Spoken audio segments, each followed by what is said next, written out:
In the last video, we looked at how the Gospels, just on the surface of them, look like history. They have this subtleness, they have this texture of historicity. They have this texture of eyewitness reportage, okay? And we looked at some of the little things, some of the little nuances that we implicitly pick up when we read the text, but we try to draw those out explicitly.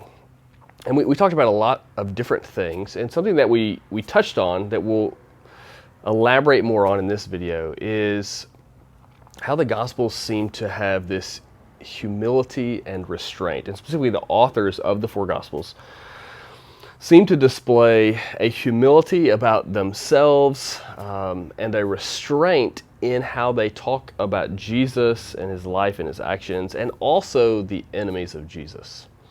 So let's look at this. There's really three different categories that we'll look at. We'll look at the miracles of Jesus and how the gospel authors record those and how they lack embellishment.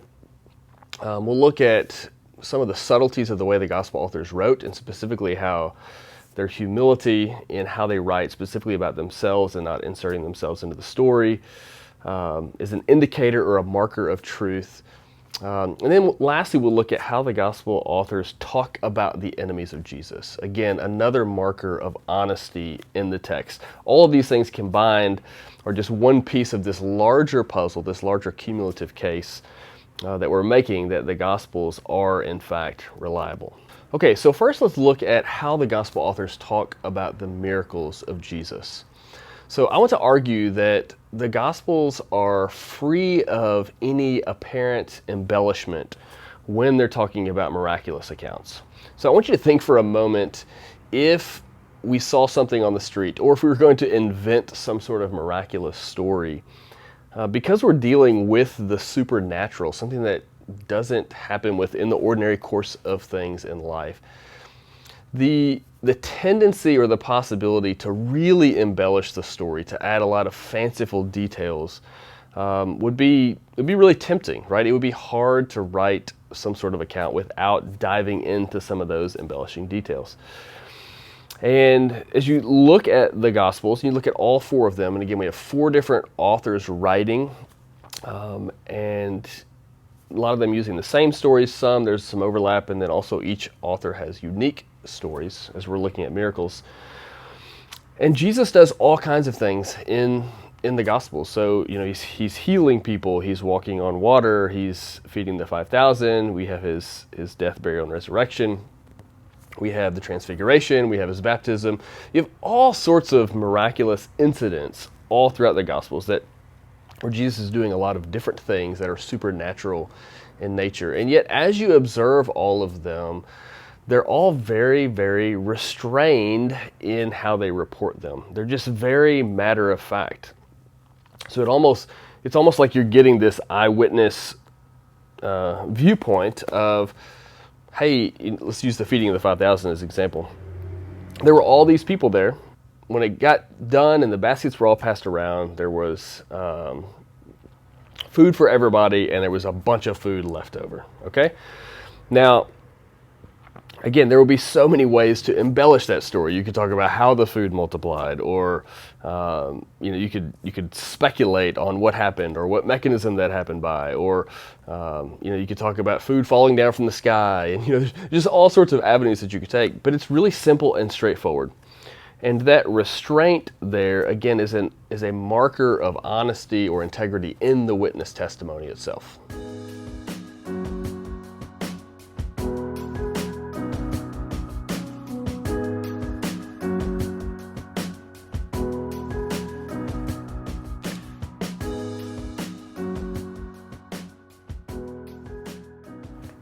Now, another classic example of this is going to be the resurrection account. So in the resurrection account, you probably arguably have, and again, it's the main miracle in the Gospels that they spend the most time on. And you have a few features like the angel at the tomb that are a bit like a miracle next to the miracle story. But as a general rule, again, you don't get a lot of details about how the resurrection happened, or what Jesus looked like when he popped out of the tomb, or whatever. And this is different from some of the apocryphal Gospels. So For instance, I believe it's in the Gospel of Peter where it talks about there being a cross that follows Jesus out of the tomb. And this cross talks, apparently. And the people who come out of the tomb, there's these men, and they're so tall that their heads are up in the clouds. And so you can see when you read that account, you can feel the embellishment in the account. And when we read our gospel accounts, we see that it is free from that sort of embellishment. Okay, so now let's look at the humility or the restraint of the gospel authors as it relates to themselves and how they communicate the story. So we looked at embellishment, that there seems to be this lack of embellishment, which is a marker of truth. Now, what I want you to first notice is that the gospel authors, when you read through the text, with maybe a couple of small exceptions in the Gospel of John and maybe a couple other places, the gospel authors seem to not have opinions of their own. So they seem to just be recording bare facts as they understand them. So they're not delivering some sort of speech or, persuasive testimony to try to convince you, although they would like you to be convinced. They're not inserting their own opinions into the story.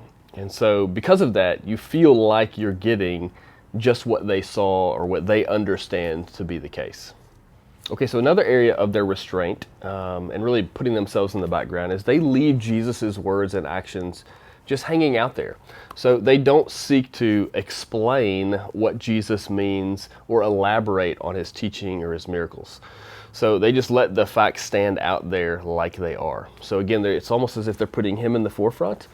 And they're not trying to add anything to the story that wasn't really there. They're not trying to add their own commentary to it, as it were. Sure, they arrange and select what they want to put in there, but they're not adding their own story in it. They're not adding their own commentary to the words or actions of Jesus. Okay, so related to this is the gospel authors do not try to explain away or give explanations to some of the hard things that Jesus does or says, things that may be difficult or would strike the reader as, ooh, man, what do we do with that? So a perfect example of that is in John 6, where Jesus talks about, where he says, eat my flesh and drink my blood.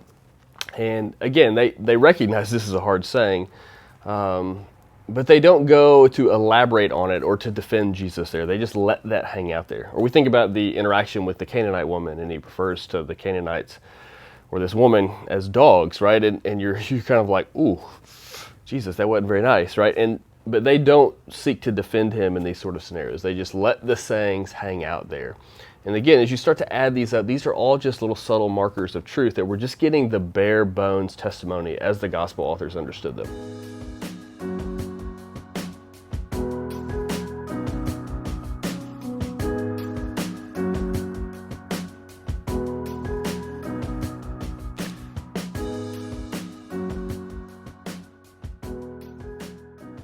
Okay, another point related to this is the gospel authors do not try to defend Jesus. So Jesus has numerous detractors all throughout the gospel story. And as writing this story in first century, there were many more enemies to Christianity than there were people who were favorable towards it. But yet you don't see the gospel authors trying to defend Jesus. It's not like they're trying to write an apologetic manual on the person of Jesus. They just let the facts hang out there as they understand them. I think it's an important point. Again, what you're seeing is the gospel authors, at least on the surface of the text, what it looks like is happening is they're just presenting the story as is. And these are all the markers that we would expect in reliable testimony. It's the sort of thing that if we were interviewing a witness or an eyewitness to a crime or something of that sort, it's the kind of thing we'd be looking for to judge whether or not someone's testimony was in fact accurate. All right, so lastly, I want to look at how the gospel authors talk about the enemies of Jesus.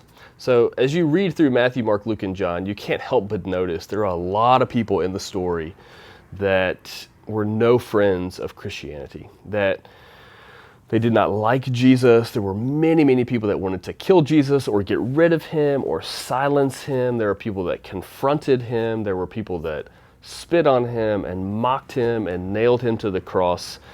And we can think of, the Pharisees. We can think of a lot of the Jews that did not like Jesus. We can think of the Romans and many other Gentiles that did not like Jesus. So we have lots of groups of people that were no fans of Jesus, and in many ways were enemies of Christianity. And so a couple things to point out here is that, number one, the gospel authors do not speak out against these groups of people. So when you read, you obviously get this feel that, hey, those people were wrong, or those actions that they did were not right, they were immoral. But this is not like some propaganda piece where these people are the enemy, this person's the good guy.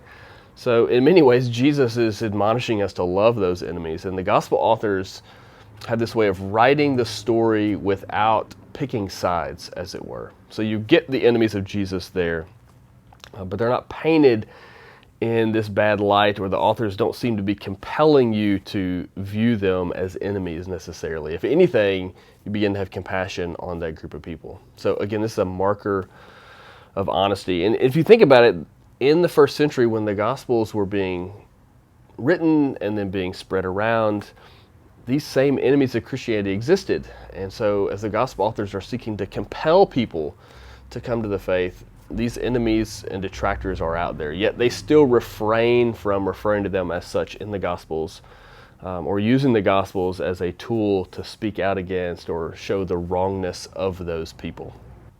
And then lastly, another point worth noting, and one of the old authors from the 1800s, a pastor, wrote this, and he talked about how, if you'll notice in the Gospels, the Gospel authors use a lot of names of random people. So we'll see names of various people, Zacchaeus, Nicodemus, some really random figures, Jairus, that don't really show up a lot, but anybody that had any sort of positive interaction with Jesus, you see their names being brought forward. But when it comes to the enemies and detractors of Jesus, they don't put those people on the forefront. They don't put their names out there as people to be remembered in a negative light. So there's almost this restraint or humility in how they deal with the enemies of Jesus. So they don't lash out against them, and they don't even call them out by name. They just let them sit quietly in the background.